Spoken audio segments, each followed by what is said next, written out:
Welcome to வெற்றிவாக YouTube channel. நான் உங்கள் சுல்ஃபிகர். யார் ஒருவர் அநியாயமாக ஒருவரை கொலை செய்கிறாரோ அவர் ஒட்டுமொத்த மனித சமூகத்தையும் கொலை செய்தவர் போலாவார். யார் ஒருவரை வாழ வைக்கிறாரோ அவர் ஒட்டுமொத்த மனித சமூகத்தையும் வாழ வைத்தவர் ஆவார். இது குர்ஆன் சொல்லுது. இந்த மார்க்கத்தை பின்பற்றக்கூடியவர்கள் இப்படிப்பட்ட மாபாதக செயலில் ஈடுபட்டிருக்கிறார்கள் அப்படின்னு சொல்லும்போது நிச்சயமாக மிகப்பெரிய அளவில் மன வருத்தத்துக்குரியதாக இருக்கிறோம். ஒரு சீரியஸா சொல்றேன், ஒரு முஸ்லீமாக மிகப்பெரிய அளவில் மன வேதனைப்பட்டு இருக்கிறோம். இந்த காஷ்மீர் பிரச்சனை, காஷ்மீர் இந்தியாவுக்கு சொந்தமா, காஷ்மீர் பாகிஸ்தானுக்கு சொந்தமா அப்படின்னு சொன்னா என்ன மாதிரியான ஆட்கள் எல்லாம் காஷ்மீர்களுக்கு சொந்தம் அப்படிங்கிற முடிவில் இருக்கக்கூடிய நமக்கே மிகப்பெரிய அளவுல வேதனை. நேற்றுக்கே இது சம்பந்தமாக பதிவுகள் வீடியோ போடணும்னு நினைச்சேன். ஆனா இன்னும் கூடுதலாக தகவல்கள் வரட்டு, உண்மையிலே இப்படி நடந்திருக்குதா அப்படின்னு சொல்லி நம்ம பார்ப்போம். ஏன் அப்படின்னா ஒரு சம்பவம் நடந்த உடனே ஊடகங்கள் பல செய்திகளை உண்மைக்கு புறம்பாக பொய்யா சொல்லுவாங்க. இந்த சம்பவத்திலே நடந்திருக்கிறது, அதுல மாற்றுக்கிறதே கிடையாது. அந்த மாதிரி உண்மைக்கு புறம்பாக சொல்லுவாங்க. அதனால அதுல குறைந்தபட்சம் உண்மை என்னவாக இருக்கும் அப்படிங்கிறத ஆராய்ஞ்சு பார்த்துட்டு நம்ம பேசலாம் அப்படின்னு சொல்லிதான் இருந்தோம். காஷ்மீரிகளே இதை எதிர்பார்க்க மாட்டார்கள், ஒத்துக்கல அப்படின்னு தான் சொல்லணும். ஏன்னா காஷ்மீர்ல இன்னைக்கு இந்த பஹல்காம்ல நடந்த இந்த தாக்குதலை கண்டித்து மக்கள் போராடுகிறார்கள். இந்து, முஸ்லிம், கிறிஸ்தவர்கள் சொல்லி எல்லாரும் இணைந்து போராடுகிறார்கள். காஷ்மீர் தங்களுக்கானதுன்னு சொல்லக்கூடிய இந்த ஆர்டிகிள் 370 ரத்து செய்த ஒன்றிய அரசை எதிர்க்கக்கூடிய காஷ்மீரிகளே இந்த தாக்குதலை ஏற்றுக்கொள்ளவில்லை அப்படிங்கிறதான் மிகப்பெரிய அளவுல உண்மையான செய்தி.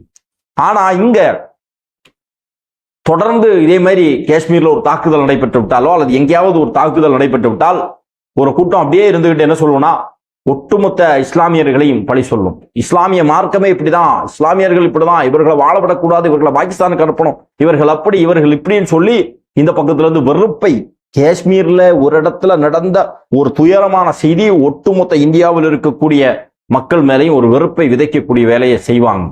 அதை இன்னைக்கு 2 நாட்களாக சமூக ஊடகங்கள்ல செஞ்சுக்கிட்டே இருக்கிறான்.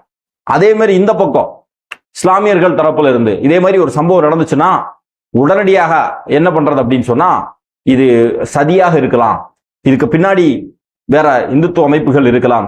ஏற்கனவே சம்ஜவுதா எக்ஸ்பிரஸ் குண்டுவெடிப்பு, அஜ்மீர் குண்டுவெடிப்பு, அதே மாதிரி மக்கா மசூதி குண்டுவெடிப்பு, இந்த குண்டுவெடிப்புகள் எல்லாம் முதல்ல முஸ்லிம்கள் தான் செய்தார்கள் சொல்லி அவர்கள் கைது செய்யப்பட்டார்கள், பல ஆண்டுகள் சிறையில் இருந்தார்கள். கடைசியில உண்மையிலே அதுல ஈடுபட்டது இந்துத்துவ பயங்கரவாத கும்பலை சேர்ந்தவர்கள் சொல்லி கண்டுபிடிக்கப்பட்டது. சோ அதே மாதிரி இந்த விஷயத்திலே நடந்திருக்கலாம். ஏன்னா இங்க மிகப்பெரிய அளவுல வக்ஃப் வாரிய சட்ட திருத்த மசோதாவுக்கு எதிராக மிகப்பெரிய போராட்டம் நடந்து வருகிறது. முஸ்லிம்களுடைய உரிமைக்கான போராட்டத்தில் கிறிஸ்தவர்களும், இந்துக்களும், சீக்கியர்களும் களத்துல நிற்கிறாங்க. இந்த ஒன்றிய அரசை மிகப்பெரிய அளவுல நீதிமன்றம் கேள்வி கேட்குது. நீதிமன்றத்தினுடைய பிடியில் ஒன்றிய அரசு சிக்கி திணறி இருக்குது. ஒரு பக்கத்துல அமெரிக்கா H1B விசா, இந்திய மாணவர்களுக்கான விசாவை ரத்து செஞ்சு அதன் மூலமாக ஒரு பெரிய நெருக்கடிக்கு இருக்குது. இப்படி ஒன்றிய அரசாங்கம் மிகப்பெரிய நெருக்கடிக்கு உள்ளாகும் போது அதை மடைமாற்றணும் அப்படின்னு சொன்னா எங்கே இருந்தாவது இஸ்லாமிய தீவிரவாதிகள் அவர்களுக்கு உதவி செய்கிறார்கள். இது எப்படி? அப்ப இதுல பின்னாடி மிகப்பெரிய சதி இருக்கலாம். மடைமாற்றம் செய்வதற்காக, கவனத்தை திசை திருப்புவதற்காக இது மாதிரியான சம்பவங்கள் அடிக்கடி நடக்குது அப்படின்னு சொல்லி இந்த பக்கத்துல ஒரு குற்றச்சாட்டை சொல்றாங்க. எந்த குற்றச்சாட்டு உண்மையோ நாம் அதை பத்தி பேசல. நாம சொல்ல வர்றதெல்லாம் ஒரே ஒரு விஷயம்தான். இங்க ஹிந்து அப்படின்னு சொல்லி பிரியறதோ, கிறிஸ்தவர் அப்படின்னு சொல்லி பிளவுபடுவதோ, இஸ்லாம் அப்படின்னு சொல்லி பிளவுபடுவதோ ஒருபோதும் இந்தியாவில் அது தேவையில்லாத ஒரு விஷயம். ஒட்டுமொத்த சமூகத்துக்கும், கடவுளே இல்லைன்னு சொல்லக்கூடிய சமூகத்துக்கும் பொதுவாக இருக்கக்கூடிய ஒரு விஷயத்தின்பால் நம்ம எல்லாரும் வரணும். அந்த ஒட்டுமொத்த மனித சமூகத்துக்கும் பொதுவாக இருக்கக்கூடிய ஒரே விஷயம் என்னன்னா மனிதநேயம் தான். காஷ்மீரிகள் தங்களுடைய உரிமைகளுக்காக, தங்களுடைய நலனுக்காக, தங்களுடைய வாழ்வாதாரத்திற்காக அரசை எதிர்த்து போராடுகிறார்கள், இராணுவத்தை எதிர்த்து போராடுகிறார்கள். அந்த போராட்டத்தில் ஒரு நியாயம் இருக்குது, நம்ம ஆதரிக்கிறோம். ஆனா அந்த போராட்டம் அரசாங்கத்தை எதிர்த்து இருக்கணும், அதுவும் நியாயமான வழியில இருக்கணும். அதை தாண்டி பயங்கரவாதத்தை கையில் எடுப்பது, வன்முறையை கையில் எடுப்பது எந்த வகையிலும் நியாயம் அல்ல. அதுலயும் ஒரு படி மேல போய் அப்பாவிகள் எதுக்கு செத்தோன்னு தெரியாம செத்திருக்கிறான் 27 பேர். யார் செத்தது? என்னுடைய உறவுகள் பழக்கம் இல்லாம இருக்கலாம், நண்பர்களாக இல்லாம இருக்கலாம். ஆனா என்ன மாதிரியே ரத்தமும் சதையுமாக கொண்டிருக்கக்கூடிய ஒருத்தன் இல்லையா செத்து கிடக்கிறான். 5 நாளைக்கு முன்னாடி கல்யாணமாகி தன்னுடைய ஹனிமூனை கொண்டாட போன ஒருத்தன் செத்து கிடக்கிறான். மனைவி அனாதையாக நடு ரோட்ல நிற்கிறான். ஒரு தொழிலதிபர் அனாதையாக இருக்கிறான். காஷ்மீரை சேர்ந்த ஒருத்தர், ஒரு முஸ்லீம் ஒருத்தர், அவன் பொழப்புக்காக அவங்க வந்திருக்கிறான், செத்து போயிருக்கிறான், குடும்பம் நடுத்தருவில் நிற்குது. இதற்கு யார் பதில் சொல்வது? இதற்கு யார் பதில் சொல்றது? காஷ்மீரை வைத்து அரசியல் நாடகம் நடத்தக்கூடிய பாகிஸ்தான் அரசாங்கமும் இந்திய அரசாங்கமும் தான் இதற்கு பதில். இவர்கள் தான் பொறுப்பு. இதுல இப்ப இருக்கக்கூடிய பிஜேபி அரசாங்கம்னு சொல்லி முடிக்கிறதோ அல்லது இதுக்கு முன்னாடி இருக்கக்கூடிய காங்கிரஸ் அரசாங்கம் சொல்லி முடிக்கிறதோ ரெண்டுமே உண்மைதான். காஷ்மீர் பிரச்சனையை இத்தனை ஆண்டு காலம் வளரவிட்டு மிகப்பெரிய அளவுல அங்கே தீவிரவாதம் தலை தூக்குவதற்கு, பயங்கரவாதம் தலை தூக்குவதற்கு காஷ்மீர் எப்படி போனாலும் பிரச்சனை இல்லை, காஷ்மீர் அழிவு பாதையில் போனாலும் பிரச்சனை இல்லை, காஷ்மீரி மக்கள் அழிவு பாதையில் போனாலும் பிரச்சனை இல்லை அப்படிங்கிறதுக்காக ஒரு அரசியல் ஆட்டத்தை காங்கிரஸ் நடத்தியது. அதனால் வந்த விளைவு. சரி, காங்கிரஸ் அப்படியே பாஜக வந்ததுக்கு அப்புறம் பாஜக அதை விடவும் மோசமாக அதற்கு நேர் முரணாக இன்னொரு விளையாட்டை விளையாடி அதே காஷ்மீரை பலி கொடுத்து கொண்டிருக்கிறது. ஆர்டிகிள் 370 நாங்க நீக்கிட்டோம், காஷ்மீர்ல இப்ப என்ன எந்த பிரச்சனையும் இல்ல, காஷ்மீரில் அமைதியாக இருக்கிறார்கள், மக்கள் வந்து வரலாம், டூரிஸ்டுகள் வரலாம் அப்படின்னு சொல்லி ஒரு பக்கத்துல அரசு சொல்லுது. ஆனா அந்த டூரிஸ்டுகளுக்கு போதுமான பாதுகாப்பு கொடுக்கல. முன்னாள் பாதுகாப்புத்துறை அதிகாரி இன்னைக்கு கம்ப்ளைண்ட் பண்றாரு, கடந்த 3 வருஷமா ராணுவத்திற்கு ஆள் எடுக்கல, ராணுவத்திற்கான செலவை வந்து ஒன்றிய அரசாங்கம் குறைக்குது. இந்த குறிப்பிட்ட இடம், இந்த இடத்துக்கு போகணும் அப்படின்னு சொன்னா கார்லயோ பைக்லயோ போக முடியாது, நடந்துதான் போக முடியும். கிட்டத்தட்ட 1 மணி நேரம், 4 கிலோமீட்டர் நடந்துதான் இந்த இடத்துக்கு போகணும் அப்படின்னு சொல்றாங்க.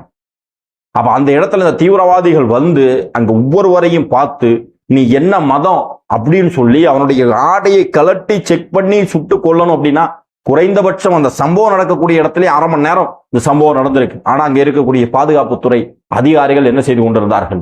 உளவுத்துறை என்ன செய்து கொண்டிருந்தது? காஷ்மீர் மாதிரி இந்தியாவுடைய ராணுவத்தினுடைய நேரடி கட்டுப்பாட்டில் இருக்கக்கூடிய இடத்துல இப்படி ஒரு துயர சம்பவம் நடந்திருக்கிறது. ராணுவம் அங்க என்ன செஞ்சுக்கிட்டு இருக்குது அப்படின்னா அந்த சம்பந்தப்பட்ட இடத்துல ராணுவம் இல்ல. அமர்நாத் யாத்திரைக்கு போகக்கூடியவர்கள் கடந்த புல்வாமா தாக்குதல், அதற்கு பிறகு போன ஒரு 3 அக்டோபர்ல ஒரு பஸ்ஸ தாக்குதல் பண்ணி பல பேர் இறந்திருக்கிறார்கள். புலம்பெயர் தொழிலாளர்கள் அவர்கள் கொலை செய்யப்பட்டிருக்கிறார்கள், மருத்துவர்கள் கொலை செய்யப்பட்டிருக்கிறார்கள். தொடர்ந்து சமீபமாக ஒரு 1-2 வருஷத்துல வந்து மிகப்பெரிய அளவுல தாக்குதல்கள் நடந்து கொண்டிருக்கக்கூடிய அந்த இடத்துல காவல்துறை இல்ல அல்லது ராணுவம் இல்லை அப்படின்னு சொன்னா அதை எப்படி ஏத்துக்க முடியும்? அப்ப இங்க ஒரு மிகப்பெரிய பாதுகாப்பு குளறுபடி ஏற்பட்டிருக்கிறது அப்படிங்கிறதுல மாற்று கருத்தே இல்லை. அதற்காக இங்க நடந்த சம்பவம் அதை நம்ம நியாயப்படுத்தல. மிக மிக அயோக்கியமான, மட்டமான, கோழைத்தனமான சம்பவம்.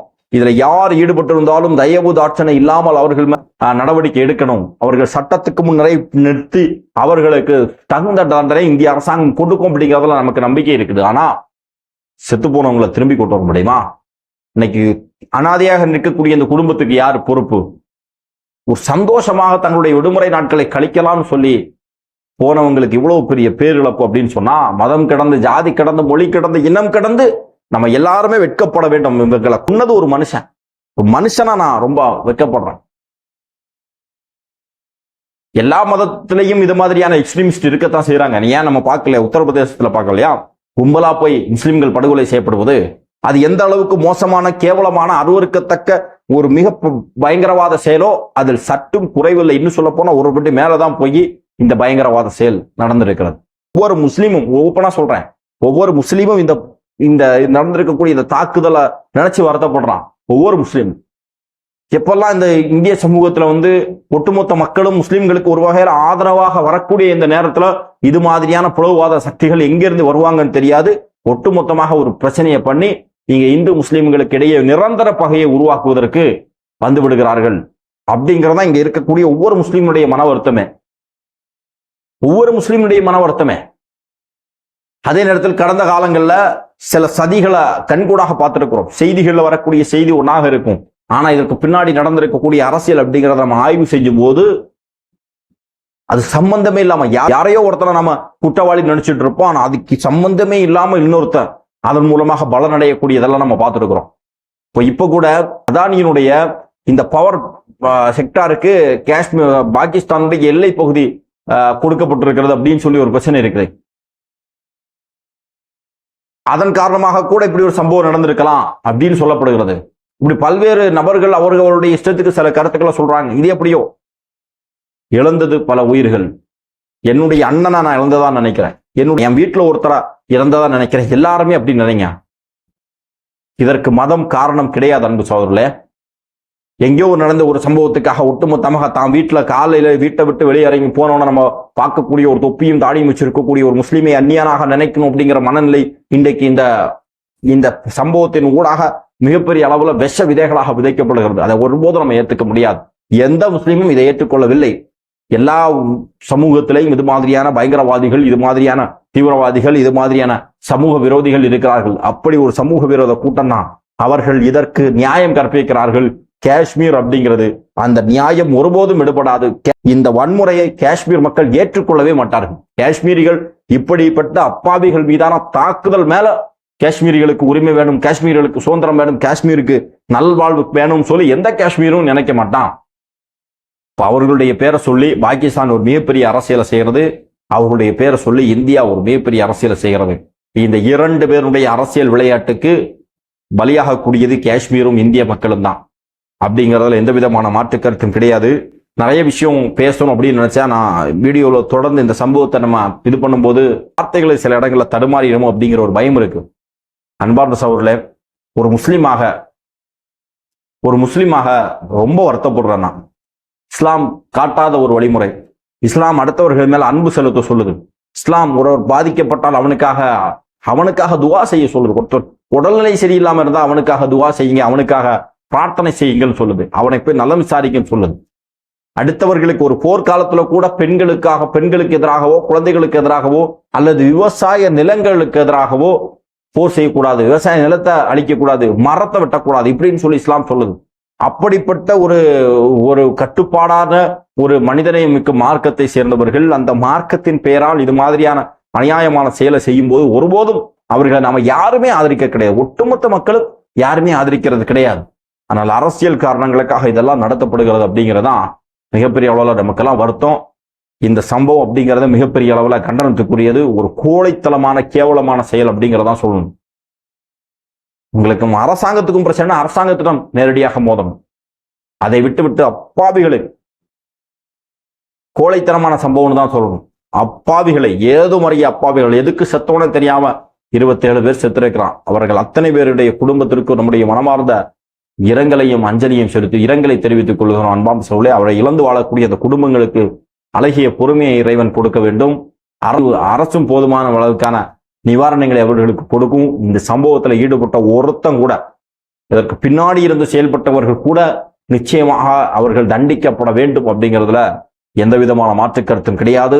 இதுல யார் யார் ஈடுபட்டு இருக்கிறார்கள், யார் யார் சதி செய்திருக்கிறார்கள், இதில் யார் யார் அரசியல் ஆதாயம் தேடுவதற்கு நினைக்கிறார்கள், ஒட்டுமொத்தமானவர்களும் இந்த விஷயத்துக்கு பதில் சொல்லி ஆகணும் அப்படிங்கிற நிலை நிச்சயமாக வர வேண்டும். அன்பார்ந்த சகோதரர்களே, உங்களுடைய மேலான கருத்துக்களை இந்த வீடியோ சம்பந்தமாக பதிவு செய்யுங்கள்.